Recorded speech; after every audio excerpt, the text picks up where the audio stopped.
Zimbabweans have expressed outrage over what they described as a sinister plan by the Postal and Telecommunications Regulatory Authority of Zimbabwe, POTRAS, to snoop on citizens' mobile phones. Sana vina mashikobuda panapa chionekwa kunzi aiwa panapa macitizens azviramba vachiti Postal and Telecommunications zvairi kuronga aiwa zvikuya panapa ichida kusnupa macitizens' mobile phones kuti vagene access aiwa yezvese zvinenge zvichiitika nemaconversations aiwa anenge achitaurwa nevanhu pakupa email. Vatikuna the regime is now desperate.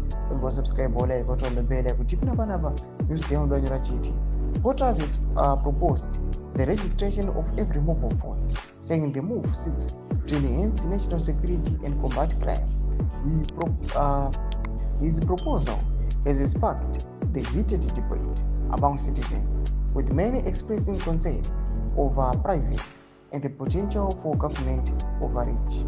The registration process, which requires mobile phone users to provide personal details, has raised fear of increased surveillance and data collection.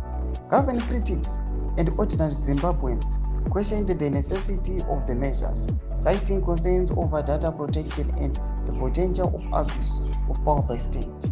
Jacob Butisi, chairperson of ICT division of Zimbabwe Institute of Engineers, said the idea that registering every phone will stop cybercrime is akin to saying recording every car will end all traffic offenses. It is a simplistic approach to a complex problem, Mutisi said.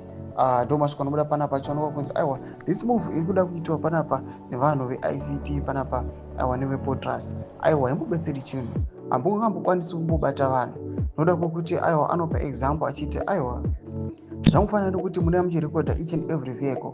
Do you think zvinostopa matraffic offenses? Mashoko anobuda panapa atiri kuona kuti aiwa they are advising the government kuti aiwa muri kungoisa my priorities kusiko instead yekuti mufocus on national development.